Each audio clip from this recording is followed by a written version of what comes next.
Hello everyone, good morning. And आज अपन start करेंगे यहाँ पे फिजिक्स का वेक्टर। फिजिक्स में सदिश राशियाँ, जिनको अपन इंग्लिश में बोलते हैं वेक्टर, उनके बारे में आज अपन बेसिक नॉलेज लेने वाले। तो इनमें अपन क्या क्या चीज़ें बताएंगे। बेसिकली पहले इंट्रोडक्शन होगा सदिश का, सदिश क्या होता है, क्यों इनकी ज़रूरत पड़ी, और बेसिकली फिर इसके बाद में इनके मल्टीपल टाइप्स देखेंगे। फिर रिप्रेजेंटेशन वगैरह, ये सारी चीज़ें अपन नॉर्मल इंट्रोडक्शन सदिश का आज कंप्लीट करेंगे। सो बेसिकली अपन यहाँ पे स्टार्ट करके चलें तो सदिश में पहले आपको पता होना चाहिए भौतिक राशि, भौतिक राशियां, जिनको अपन बोलते हैं फिजिकल क्वांटिटीज। Physical quantities. अब फिजिकल क्वांटिटीज के बारे में अपन बात करके चलें तो ऐसी राशियां होती है ये जिनको अपन मेजरमेंट कर सकते हैं या फिर नाप सकते हैं, माप सकते हैं किसी भी इंस्ट्रूमेंट के थ्रू या फिर किसी भी यंत्र के थ्रू अपन इनको माप सकते हैं। तो वो वाली क्वांटिटीज कौन सी होती है? भौतिक राशियां। लाइक यहाँ पे लंबाई हो गई, लंबाई को अपन माप सकते हैं, है ना। इसके बाद में टाइम हो गया, टाइम को अपन माप सकते हैं, माप सकते हैं। यहाँ पे आगे बात करके चले अपन तो फोर्स हो गया, बल, जिसको अपन माप सकते हैं। तो ऐसी राशियां जिनको अपन मेजरमेंट कर सकते हैं, जिनका या फिर जिनको अपन माप सकते हैं, वो कौन सी राशियां होती है? भौतिक राशियां। जैसे आपके पास में कोई बच्चा है तो वो बच्चा क्या कर रहा है? हंस रहा है। तो वो कितना हंस रहा है? 2 kg हंस रहा है, नहीं माप सकते। रो रहा है, 5 किलोमीटर तक रो रहा है, नहीं माप सकते। तो वे वाली क्वांटिटीज किसमें आ गई? भौतिक राशियों में नहीं आती है। जैसे फीलिंग्स हो गई, अपनी अपने विचार हो गए, तो ये वाली क्वांटिटीज आपके पास में फिजिकल क्वांटिटीज में नहीं आती है, भौतिक राशियों में नहीं आती है। भौतिक राशियां वे होती है जिनको अपन क्या कर सकते हैं? माप सकते हैं। और उदाहरण के तौर पे आपके पास में लंबाई, समय, विस्थापन, दूरी, ये सारी चीजें किसमें आ गई? भौतिक राशियों में आ गई। किसमें आ गई? भौतिक राशियों में। अब भौतिक राशियों में बात करके चले तो यहाँ पे भौतिक राशियों को अपन दो चीजों से रिप्रेजेंट करते हैं। भौतिक राशियों को अपन दो चीजों से रिप्रेजेंट करते हैं और इनको शॉर्ट में पी क्यू भी लिखते हैं, फिजिकल क्वांटिटी। फिजिकल क्वांटिटीज क्या होती है? एन यू से रिप्रेजेंट करते हैं। ये आपके पास में न्यूमेरिकल वैल्यूज होती है। कौन सी होती है? Numerical values. और ये आपके पास में इनकी यूनिट होती है। क्या होती है? यूनिट। ये तो आपके पास में गणितीय मान होता है। क्या होता है? गणितीय मान। और ये आपके पास में इनकी इकाई होती है। क्या होती है? इकाई। जैसे आपने 2 किलो आलू खरीदे, कितने किलो? 2 किलो। 2 kg आपने पोटेटो यहाँ पे बाई करा, तो यहाँ पे आप लिखोगे कि 2 kg। यहाँ पे आप आलू का वेट देखोगे, द्रव्यमान, तो द्रव्यमान क्या हो जाएगा? 2 kg। अब यहाँ पे दो तो आपके पास में क्या हो गया? गणितीय मान। और kg क्या हो गया? इसकी इकाई हो गई। kg क्या हो गई? इकाई। तो ये वाली क्वांटिटीज को अपन, फिजिकल क्वांटिटीज को इस टाइप में लिखते हैं। पीक्यू को अपन न्यूमेरिकल वैल्यू और यूनिट के टाइप में लिखते हैं। द्रव्यमान हो गया। दूरी की बात करें तो दूरी अपन ने लिख दिया 5 मीटर। कितना लिखा? 5 मीटर। तो 5 आपके पास में गणितीय मान हो गया और मीटर आपके पास में इसकी इकाई हो गई। सो बेसिकली आपके पास में फिजिकल क्वांटिटीज को अपन एनयू की फॉर्मेट में लिखते हैं। देन फिजिकल क्वांटिटीज की बात करें तो यहाँ पे फिजिकल क्वांटिटीज को अपन दिशा के आधार पर, दिशा के, एक सेकंड आगे लिखते हैं। हाँ, भौतिक राशियों को अपन दिशा के आधार पर भौतिक राशियों को दिशा के आधार पर दो भागों में विभाजित किया जाता है। कितने भागों में? 2 भागों में विभाजित किया जाता है। कौन कौन से? दिशा के आधार पर अपन भौतिक राशियों को 2 भागों में विभाजित करेंगे। भौतिक राशि आपके पास में, या फिर भौतिक राशियां आप यहाँ पे लिख दोगे। और जिन बच्चों के पास में नोट्स हैं वो बच्चे नोट्स ऑलरेडी प्रिपेयर करें, साथ के साथ में ही बनाते चलें। या फिर जिन बच्चों के पास में नोट्स नहीं है वो आपको मेट की एप्लीकेशन में पीडीएफ फॉर्मेट में भी मिल जाएंगे। तो यहाँ पे बेसिकली भौतिक राशि को अपन 2 भागों में बांटते हैं। पहला होता है अदिश राशियां। अदिश राशियां जिनको क्या बोलते हैं अपन? जिनको बोलते हैं यहाँ पे स्केलर क्वांटिटीज। और दूसरी आपके पास में होती है सदिश राशियां, जिनको अपन क्या बोलते हैं? Vector quantity. और इन्हीं वेक्टर क्वांटिटीज के बारे में आज अपन स्टडी करेंगे। तो बेसिकली बात करके चले तो इनको 2 भागों में बांटेंगे अपन दिशा के आधार पर। एक वे राशियां होंगी जिनको प्रदर्शित करने के लिए दिशा की जरूरत नहीं होगी, या फिर जिनको प्रदर्शित करने के लिए दिशा की आवश्यकता नहीं होती है, या फिर जिनको प्रदर्शित करने के लिए ओनली गणितीय मान की जरूरत होती है, ओनली उसके परिमाण की जरूरत होती है, दिशा की जरूरत नहीं होती है। वो वाली राशियां क्या होती है? अदिश राशियां होती है। और दूसरी राशियां आपके पास में सदिश राशियां होती है। ऐसी राशियां जिनको प्रदर्शित करने के लिए परिमाण के साथ साथ दिशा की भी आवश्यकता होती है, तथा साथ ही साथ वे वेक्टर एडिशन रूल को फॉलो करती है, सदिश योग नियम को फॉलो करती है। तो वो वाली राशियां कौन सी होती है? सदिश राशियां होती है। अब इनके बारे में आपको एक थोड़ा सा ब्रीफ इंट्रोडक्शन दे दिया जाता है। लाइक बात करके चले अपन कि कोई बच्चा है, वो बच्चा अपने घर से, घर वाले उसको मार्केट में भेजते हैं सामान लेने के लिए। वो घर से भेजा गया उसको कि जा बेटा 2 केजी आलू लेके आ। कितने केजी? 2 केजी आलू उसको चाहिए। घर वालों ने भेज दिया। यहाँ से बच्चा होम से गया मार्केट में, और मार्केट में शॉप से वो लेके आया 2 केजी आलू। अब यहाँ पे इसने उसका द्रव्यमान काउंट करवा लिया, 2 केजी द्रव्यमान काउंट करवा लिया। अब उसके घर का रास्ता है, वो ऐसे घूम घूम के आ रहा है, 5 किलोमीटर इधर, 2 किलोमीटर इधर, और वापस घर आके पहुंच गया। तो यहाँ पे दिशाएं चेंज हो रही है, आने की दिशाएं चेंज हो रही है।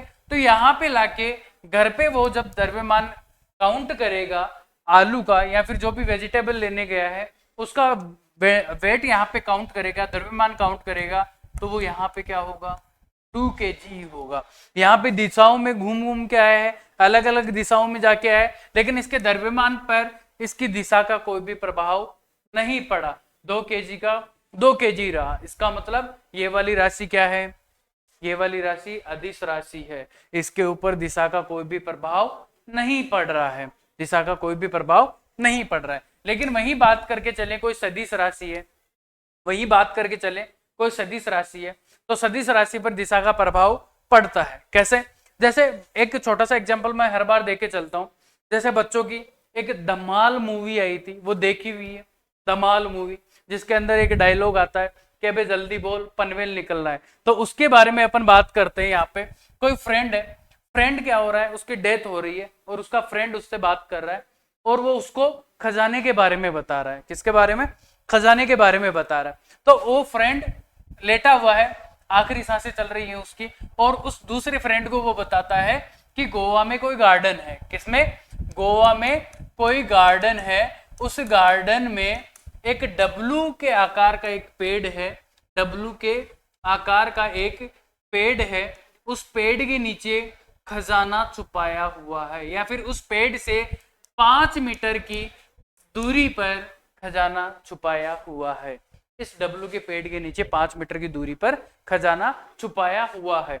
अब ये दूसरे वाला जो फ्रेंड सुन रहा था, जो मित्र इसका था, वो सुन रहा था, उसको जल्दबाजी थी, उसको खजाने की जल्दबाजी थी। उसको नहीं पता कि खजाना कहाँ पे है, उसको बस इतना पता है कि 5 मीटर दूरी पर है इस डब्लू से। इस डब्लू से कितने मीटर दूरी पर है? 5 मीटर दूरी पर। तो यहाँ पे बात करके चले अपन, तो भागा भागा गोवा पहुंच गया, गोवा से डब्लू वाले पेड़ के नीचे आ गया गार्डन में, डब्लू वाले पेड़ के नीचे गार्डन में आ गया। अब उसने क्या करा कि पेड़ से, ये आपके पास में ट्री हो गया, इस ट्री से 5 मीटर लेफ्ट साइड में, मींस यहाँ पे इस वाली साइड को अपन क्या बोलते हैं, वेस्ट। क्या बोलते हैं, वेस्ट। पश्चिम दिशा में खोदना स्टार्ट करा, इसको यहाँ पे भी कुछ नहीं मिला। फिर उसके बाद में पूर्व दिशा में खोदना स्टार्ट करा 5 मीटर तक, इसको यहाँ पे भी कुछ नहीं मिला। फिर उसके बाद में इसने उत्तर दिशा में खोदना स्टार्ट करा और यहाँ पे भी इसको कुछ नहीं मिला। और दक्षिण दिशा में भी इसने खोदना स्टार्ट करा 5 मीटर और यहाँ पे भी इसको कुछ नहीं मिला। इट मीन्स इसको डायरेक्शन का नहीं पता है कि इस पेड़ के कौन सी डायरेक्शन में खजाना छुपाया हुआ है। तो अब वो क्या करेगा, इसके चारों तरफ सर्कुलर फॉर्मेट में खोदना स्टार्ट कर देगा 5-5 मीटर। सर्कुलर फॉर्मेट में खोदना स्टार्ट कर दिया 5-5 मीटर।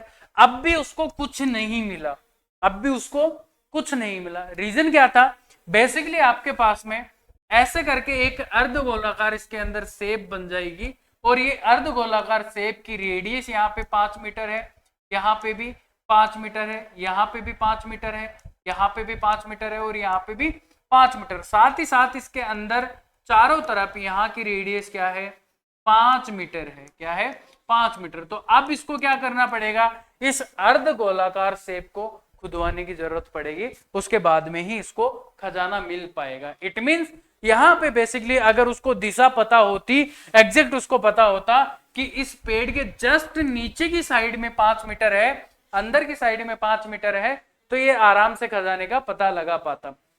नहीं, यहाँ पे इसको कितनी मेहनत की जरूरत पड़ गई, इसलिए यहाँ पे सदिश राशियों की जरूरत पड़ती है, जरूरत पड़ती है। नेक्स्ट एग्जांपल अपन यहाँ पे लेते हैं कि कोई बच्चा है, बुक स्टोर पे जाता है। कहाँ जाता है, बुक स्टोर पे। अपने घर से बुक स्टोर पे जाता है, ये उसका होम है, घर से स्टार्ट होता है और यहाँ पे बेसिकली एक मार्केट में एंटर होता है जिसमें यहाँ पे चौराहा है।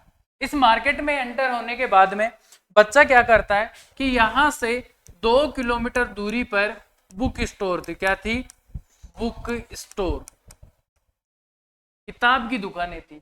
इस बच्चे को चाहिए थी, जो ये बच्चा घर से निकला था, इसको फिजिक्स की बुक चाहिए। किसकी बुक चाहिए, फिजिक्स की बुक चाहिए। यहाँ पे जाता है, इस कॉर्नर पे कोई सब्जी वाला था। क्या था, कोई सब्जी वाला या फिर कोई भी शॉपकीपर हो सकता है, दुकान वाला हो सकता है। इससे जाके ये पूछता है कि भैया यहाँ पे बुक स्टोर कहाँ पे है। ये बच्चा वही बच्चा है जो खजाना खोजने के लिए गया था, जिसको जल्दबाजी थी और जिसको दिशा का नॉलेज नहीं होता है। ये बच्चा वापस से यहाँ पे बुक लेने जाता है, इसको अगेन वही बात समझ में नहीं आती है, अभी तक इसको जल्दबाजी रहती है। तो यहाँ पे ये जाके इससे पूछता है, बुक यहाँ पे शॉपकीपर से, किसी भी सब्जी वाले से पूछता है कि भैया यहाँ पे बुक स्टोर कहाँ है। तो सब्जी वाले ने बताया कि बेटा यहाँ पे 2 किलोमीटर दूरी पर बुक स्टोर है। कितने किलोमीटर दूरी पर, 2 किलोमीटर दूरी पर। तो बच्चा यहाँ से स्टार्ट होता है, सुनता नहीं है, लेकिन यहाँ पे सीधा स्टार्ट हो जाता है यहाँ पे 2 किलोमीटर दूरी पर। कितने किलोमीटर दूरी पर, 2 किलोमीटर दूरी पर। अब बात करके चले तो बच्चा यहाँ पे बुक स्टोर से कितनी दूरी पर हो गया, 2 किलोमीटर ये और 2 किलोमीटर के, 4 किलोमीटर दूरी पे जाके खड़ा हो गया बुक स्टोर से इस पॉइंट पर। फिर अगेन किसी राहगीर से या फिर दुकान वाले से फिर से पूछता है। अब दुकान वाला कितने किलोमीटर बताएगा, एज इट इज 4 किलोमीटर तो बताएगा कि 4 किलोमीटर दूरी पर है। अब इसने वापस से पूछा तो बताया दुकान वाले ने कि बेटा यहाँ से बुक स्टोर 4 किलोमीटर दूरी पर है। कितने किलोमीटर दूरी पर, 4 किलोमीटर दूरी पर। तो बच्चा वापस से स्टार्ट होता है और ऐसे करके आगे निकल जाता है 4 किलोमीटर दूर। कहाँ निकल जाता है, 4 किलोमीटर दूर। अब इसको पता नहीं है कि यहाँ पे भी कोई बुक स्टोर नहीं है, बिकॉज ये डायरेक्शन में ही गलत जा रहा है, दिशा में ही गलत जा रहा है। तो यहाँ पे अब कितनी दूर हो गया, 4 किलोमीटर तो ऑलरेडी यहाँ तक था, 4 किलोमीटर और ऐड होके कितनी दूरी पर आ गया, ये आ गया अब 8 किलोमीटर की दूरी। इट मीन्स दिशा का ज्ञान होना जरूरी था। अगर ये यहाँ से चलता तो इस चौराहे से इसको 2 किलोमीटर दूरी पर ही बुक स्टोर मिल जाती, और अगर यहाँ से ये पहले ही दिशा के बारे में जान लेता, लेकिन इसको दिशा के बारे में जानना थोड़ी ना था, इसको तो जल्दबाजी थी। जल्दबाजी के चक्कर में 8 किलोमीटर दूर चला गया। अब फिर से वापस आएगा वहां से, अब दिशा पूछते पूछते आएगा। तो दिशा का ज्ञान होना इसलिए जरूरी है क्योंकि कुछ क्वांटिटीज को रिप्रेजेंट करने के लिए दिशा की जरूरत होती है, उसके बिना कुछ भी नहीं होता। एक लास्ट एग्जांपल अपन यहाँ पे लेके चलते हैं कि यहाँ पे बेसिकली ये कोई कार थी, ऐसा करके ये कोई कार थी, ये कार खराब हो चुकी, ये कार खराब हो चुकी है। अब लग तो बस की तरह लग रही है, लेकिन आपको कार ही समझ। अब इसको बेसिकली क्या करना है, अपने को आगे की तरफ पुश करना है। क्या करना है, आगे की तरफ पुश करना है, धकेलना है। स्टार्ट नहीं हो रही, बैटरी इसकी डाउन हो गई, तो अब क्या करेंगे, अपन धक्का देके इसको स्टार्ट करेंगे। क्या करेंगे, धक्का देके स्टार्ट करेंगे। तो इसको स्टार्ट करने के लिए अपने को धक्का देना है आगे की तरफ। नेसेसरी कंडीशन है कि आगे की तरफ धक्का देने पे ही ये स्टार्ट हो पाएगी, पीछे की तरफ धक्का देने पे स्टार्ट नहीं हो पाएगी। और धक्का देने के लिए अपने को क्या लगाना पड़ेगा, अपने को लगाना पड़ेगा बल। क्या लगाना पड़ेगा, अपने को बल लगाना पड़ेगा, फोर्स लगाना पड़ेगा इस बस पे या फिर इस गाड़ी पे, कार पे। अपने को क्या लगाना पड़ेगा, बल लगाना पड़ेगा। और बल की क्वांटिटी भी यहाँ पे बता देता हूं। बल लगाना है यहाँ पे 10 न्यूटन का। कितने न्यूटन का, 10 न्यूटन का। कितने न्यूटन का, 10 न्यूटन का। अब दो महानुभव आते हैं यहाँ पे, दो महानुभव आते हैं। एक महानुभव इधर से बल लगाता है, इधर से बल लगाता है इस पे 5 न्यूटन का, इस गाड़ी पे 5 न्यूटन का बल लगाता है। इनको बस यही बोला गया था दोनों को कि इस गाड़ी को धकेलना है कितने न्यूटन का, 10 न्यूटन का बल लगा के। दोनों 5-5 न्यूटन का बल लगा देना, 10 न्यूटन का बल लग जाएगा और ये गाड़ी डिस्प्लेस हो जाएगी, खिसक जाएगी यहाँ से। एक दूसरा आया और दूसरा पीछे की तरफ 5 न्यूटन का बल लगाना स्टार्ट कर देता है। क्या दोनों बलों में आपके पास में 10 न्यूटन क्वांटिटी हो जाएगी अगर अपन सेम डायरेक्शन में ऐड करेंगे तो। अदरवाइज यहाँ पे तो क्या हो जाएगा, जीरो हो जाएगा। क्या हो जाएगा, जीरो। तो बेसिकली अपन बात करके चले तो 10 न्यूटन का जब बल यहाँ पे लगाया जाएगा सेम डायरेक्शन में, तो ही यहाँ पे 5-5 न्यूटन के बल से काउंट हो पाएगा, अदरवाइज नहीं हो पाएगा, अदरवाइज नहीं हो पाएगा। अब ये दोनों, एक पीछे से धक्का लगा रहा है, एक आगे से धक्का लगा रहा है, समान बल से लगा रहे हैं, तो क्या ये खिसक पाएगी, नहीं खिसक पाएगी। क्या, नहीं खिसक पाएगी ये। लेकिन अगर वहीं अपन बात करके चले कि आपके पास में ये दोनों सेम डायरेक्शन में लगाते ऐसा करके, और एक दूसरा भी ऐसा करके सेम डायरेक्शन में लगाता, 5-5 न्यूटन के बल लगाते, तो ये दोनों कितने हो जाते, 10 न्यूटन के। इन्होंने क्या करा, दोनों ने अपोजिट डायरेक्शन में बल लगाया 5-5 न्यूटन का, और ये दोनों ऐड होके क्या हो गए, 0 न्यूटन। कितना हो गया, 0 न्यूटन। मतलब उस गाड़ी के ऊपर नेट बल, नेट फोर्स, परिणामी बल 0 आ रहा है। कितना आ रहा है, 0। तो यहाँ पे बेसिकली बात करके चले कि जो सदिश होते हैं इनको जोड़ने पर, इनको जोड़ने पर 10 भी आ सकता है, जैसे 5 न्यूटन 5 न्यूटन, इनको जोड़ने पे 10 भी आ सकता है। इन दोनों को जोड़ने पर 0 भी आ सकता है। इन दोनों को जोड़ने पर इन दोनों के बीच में भी आ सकता है। तो 0 और 10 हैं, इनके बीच में भी कोई वैल्यू आ सकती है। ये बेसिकली इनका एडिशन होता है सदिशों। क्या होता है, एडिशन। तो इसके बारे में भी अपन जानेंगे। तो पहले अपन लिख लेते हैं यहाँ पे अदिश राशियां। क्या लिख लेते हैं, अदिश राशियां। और अदिश राशियों की डेफिनेशन लिख दोगे आप, अदिश राशियों की डेफिनेशन आप लिख दोगे,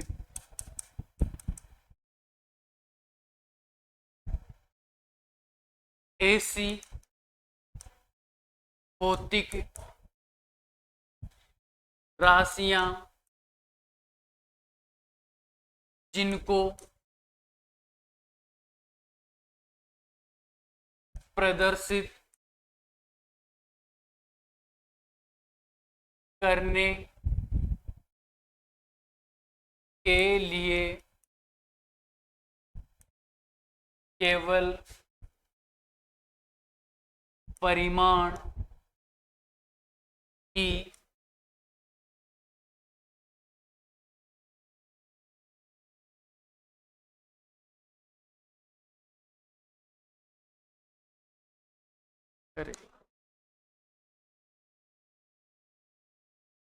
जिनको प्रदर्शित करने के लिए केवल परिमाण की आवश्यकता होती है, होती है। ऐसी भौतिक राशियां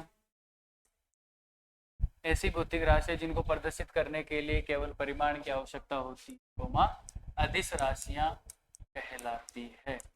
अदिश राशियां कहलाती है।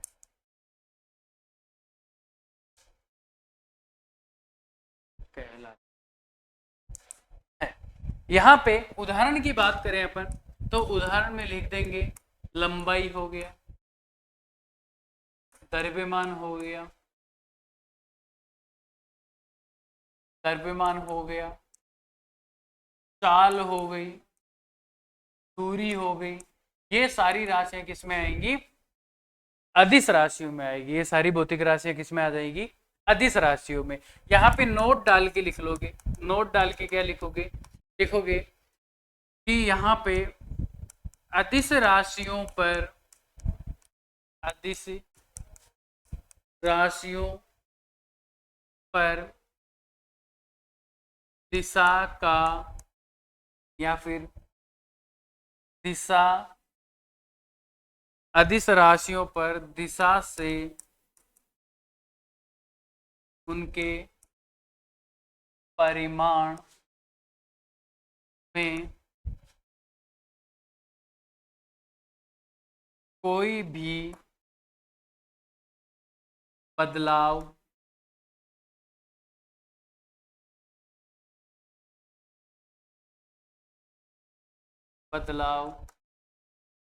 नहीं होता है।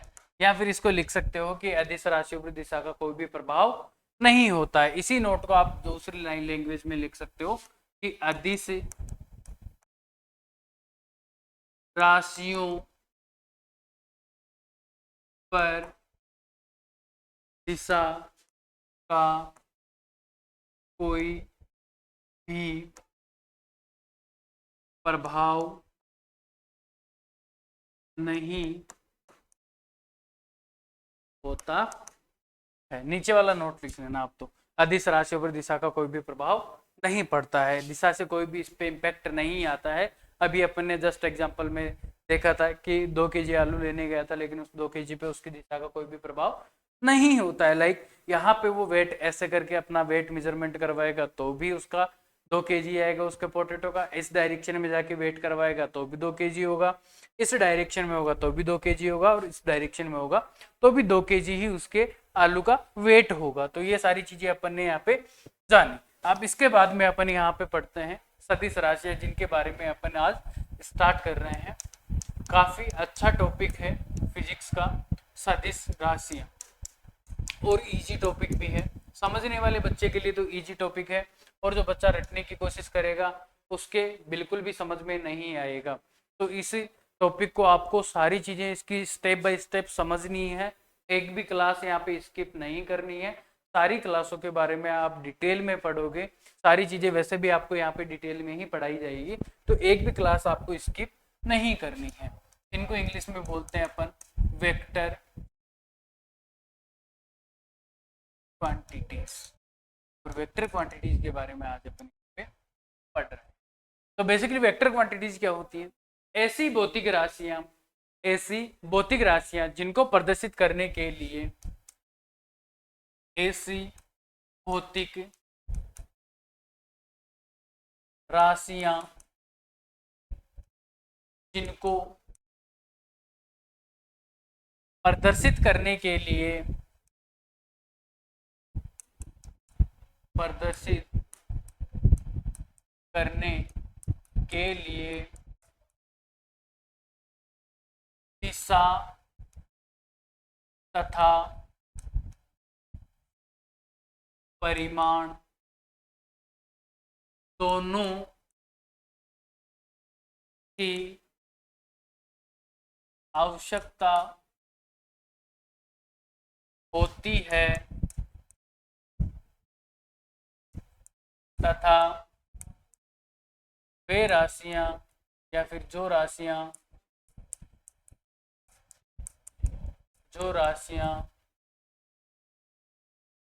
सदिश योग के समांतर चतुर्भुज योग नियम की पालना करती है सदिश राशियां कहलाती, सदिश राशियां कहलाती है। ऐसी भौतिक राशियां जिनको प्रदर्शित करने के लिए दिशा के साथ साथ परिमाण या फिर परिमाण के साथ साथ दिशा की भी जरूरत होती है। इट मीन्स परिमाण तो सभी राशियों को चाहिए होता है, परिमाण तो सभी राशियों को चाहिए होता है, न्यूमेरिकल वैल्यू तो सभी राशियों को, सभी भौतिक राशियों को चाहिए होती है मेजरमेंट के लिए। लेकिन भौतिक राशियां जो आपके पास में दिशा की भी उसको जरूरत पड़ती है, वो वाली राशियां कौन सी होती है? सदिश राशियां होती है। यहाँ पे आप नोट डाल के लिख सकते हो कि सदिश राशियों पर दिशा का प्रभाव होता है, क्योंकि इनको दिशा की जरूरत होती है। तो यहाँ पे बेसिकली आप सदिश राशियां ऐसी भौतिक राशियां जिनको प्रदर्शित करने के लिए दिशा तथा परिमाण दोनों की आवश्यकता होती है, तथा जो सदिश योग नियम या फिर सदिश योग के समांतर चतुर्भुज योग नियम का पालन करती है। वैसे बेसिक डेफिनेशन तो इसकी यही बोलती है कि समांतर चतुर्भुज योग नियम का जो पालन करती है वो सदिश राशियां होती हैं, और डायरेक्ट आप इसको ये भी बोल सकते हो कि सदिश योग नियम का पालन करती हूँ। ये नेसेसरी कंडीशन है इनकी कि जो सदिश योग नियम का पालन करेंगी वो ही यहाँ पे आपके पास में सदिश राशियां होंगी, जिनके पास में परिमाण, दिशा हो तथा सदिश योग नियम का पालन करे, वो वाली राशियां आपके पास में क्या हो जाएंगी? सदिश राशियां हो जाएंगी। उदाहरण के लिए आप यहाँ पे लिख दोगे विस्थापन, डिस्प्लेसमेंट आप यहाँ पे लिख दोगे, बल, वेग, त्वरण, टॉर्क जिसको अपन बलागुण बोलते हैं, बलागुण, ये सारी राशियां आपके पास में क्या होती है? सदिश राशियां होती है। इनको प्रदर्शित करने के लिए दिशा की जरूरत होती है तथा साथ ही साथ ये सदिश योग नियम का पालन भी करती हैं। इसको आप नोट डाल के भी लिख सकते हो, वैसे बेसिकली नोट डाल के लिख सकते हो कि सदिश राशियां सदिश योग नियम का पालन करती ही करती हैं, या फिर सदिश योग नियम की पालना करना उनको आवश्यकता होती है उसकी। तो वो सारी चीजें आप इसको नोट डाल के भी लिख सकते हो, वैसे अपन ने डेफिनेशन में भी यहाँ पे लिख दिया है। अब यहाँ पे बात करते हैं अपन सदिशों को प्रदर्शित कैसे करते हैं, सदिशों को अपन रिप्रेजेंट कैसे करेंगे। तो सदिशों को बेसिकली रिप्रेजेंट करने के लिए अपने पास में दो मेथड होते हैं। सदिशों को रिप्रेजेंट करने के लिए दो मेथड होते हैं अपने पास में। पहला मेथड होता है आपके पास में ज्योमेट्रिकल मेथड, ज्यामितीय, और दूसरा होता है न्यूमेरिकल मेथड या फिर मैथमेटिकल मेथड, गणितीय रूप। तो पहले अपन यहाँ पे देख सकते हैं कि पहले यहाँ पे सदिशों को प्रदर्शित करना, यहाँ पे आप हेडिंग डाल सकते हैं, सदिशों को प्रदर्शित करना। तो यहाँ पे बेसिकली आपके पास में एक कसा दिख रहा होगा आपको। तो यहाँ पे बात करके चलें कि सदिशों को अपन कैसे प्रदर्शित करते हैं।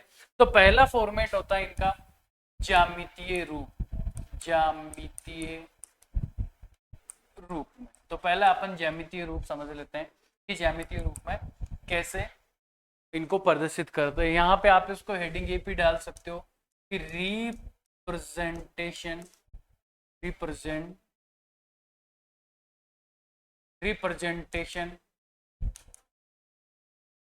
Of vectors, representation of vectors. Vectors को कैसे अपन रिप्रेजेंट करते हैं इसके बारे में अपन यहाँ पे देखेंगे। पहला आपके पास में फॉर्मेट आता है ज्यामितीय।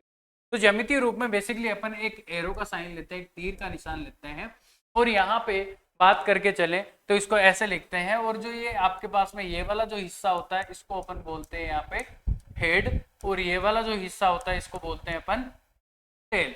हेड होता है, इसके बारे में बात करके चले तो ये सिर होता है, और इसको बोलते हैं किसी भी सदिश की पूंछ, सिर और पूंछ। तो सदिश को ज्यामितीय रूप में इस एरो के साइन से रिप्रेजेंट करते हैं, जिसमें ये वाला हिस्सा हेड होता है, ये वाला हिस्सा आपके पास में टेल होता है। यहाँ पे इस हिस्से की बात करें अपन, तो ये आपके पास में ये जो इसकी लेंथ होती है, ये इसकी जो लेंथ होती है, लेंथ क्या होती है? लंबाई होती है। तो लंबाई डायरेक्टली प्रोपोर्शनल किसकी होती है? परिमाण के। जितनी ज्यादा इसकी लंबाई होगी उतना ही बड़ा इसका परिमाण होगा। मतलब लंबाई डायरेक्टली प्रोपोर्शनल किसके होती है? मैग्नीट्यूड की होती है। मैग्नीट्यूड को रिप्रेजेंट करती है डायरेक्टली। जितना लंबा आपके पास में वेक्टर होगा, जितना लंबा आपके पास में सदिश होगा, उसका परिमाण भी उतना ही बड़ा होगा, उतना ही बड़ा होगा। और ये जो एरो का साइन है यहाँ पे, जो एरो का साइन है यहाँ पे, ये तीर का जो निशान है, ये इसकी दिशा को बताता है। ये इसकी दिशा को बताता है कि सदिश कौन सी दिशा में है। तो ये ज्यामितीय रूप होता है। ऐसा करके आप इसको ए वेक्टर बोल सकते हो। जहां पे आपके पास में इस तरीके से हो सकता है कोई अनदर सी वेक्टर आपके पास में ऐसा करके हो सकता है। तो ये इसका रिप्रेजेंटेशन हो गया, ये इसका रिप्रेजेंटेशन हो गया कि अपन इसको ज्यामितीय रूप में कैसे प्रदर्शित करते हैं। इसके बाद में अपन बात करके चले तो गणितीय रूप, इसमें दूसरा आता है इसका गणितीय रूप।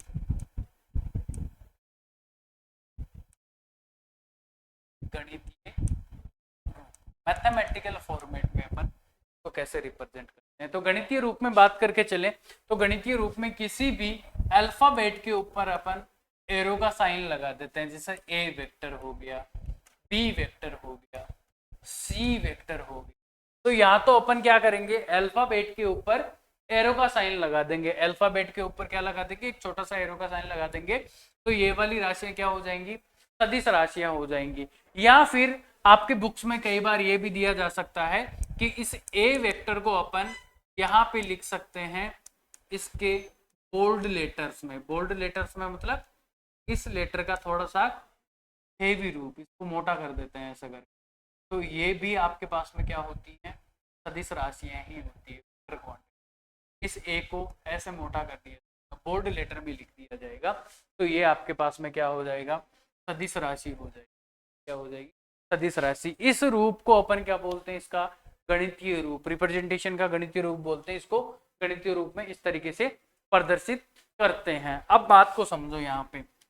अब अपन ज्योमेट्री में बात करते हैं वापस से कि ज्यामितीय रूप में जब अपन सदिशों को प्रदर्शित करते हैं तो लंबाई डायरेक्टली क्या होती है?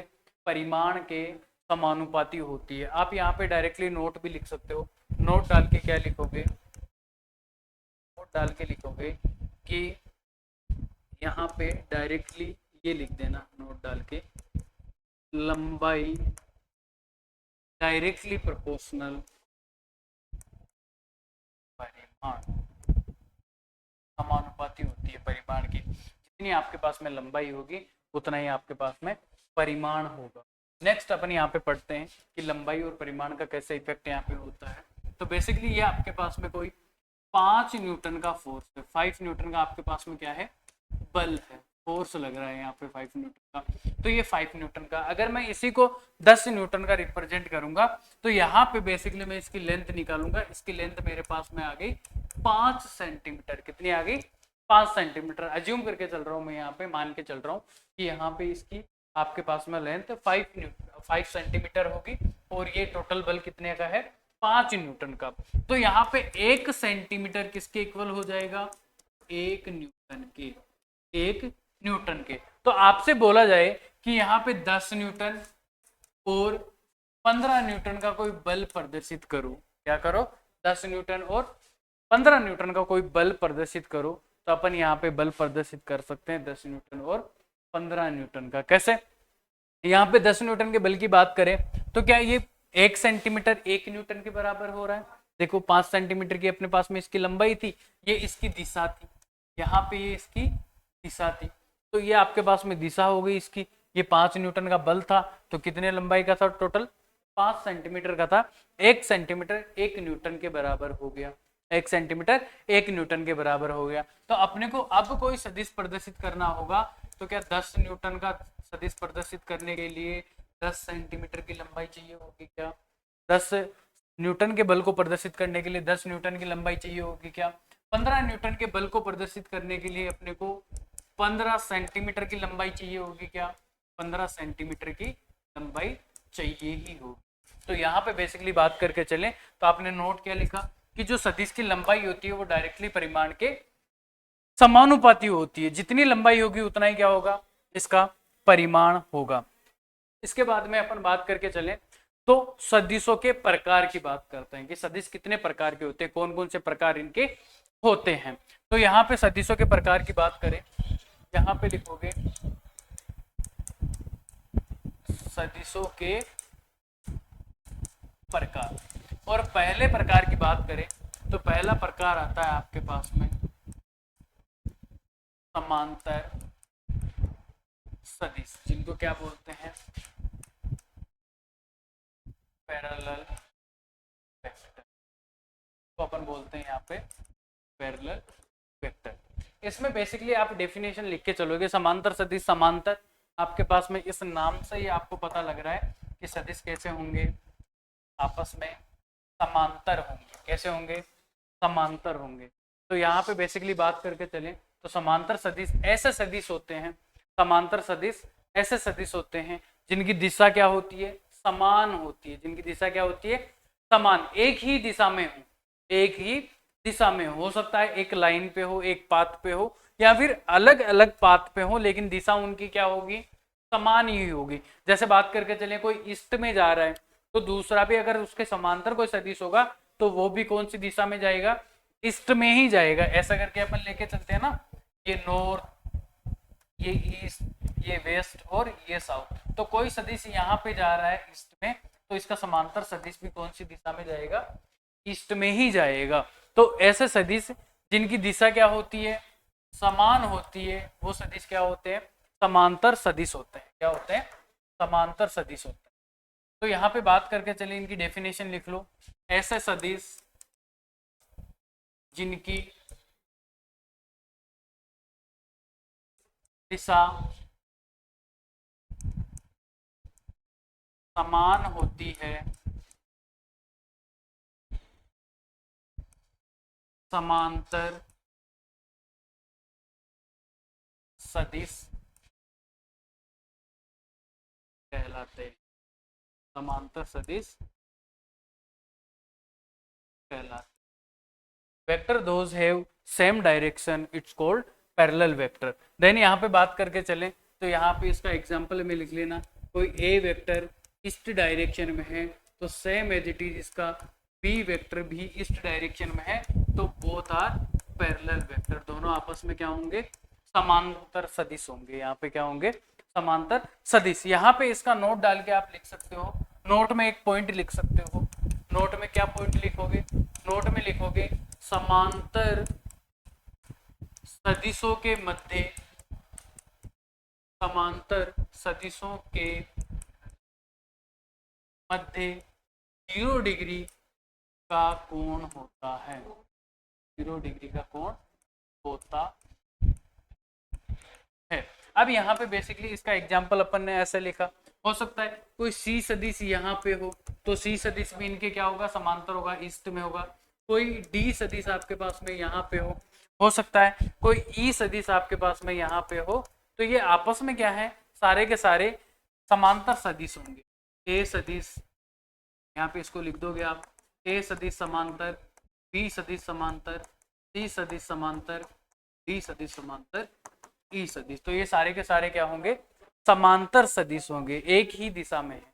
लाइक बात करके चले अपन कि यहाँ पे आपके पास में समांतर सदिश एक ही दिशा में होते हैं, सारों की दिशा समान है, तो ये सारे के सारे क्या हो जाएंगे, समांतर सदिश। और ये वाला नोट इंपॉर्टेंट है, ये वाला नोट इंपॉर्टेंट है, समांतर सदिशों के बीच में 0 डिग्री का होगा।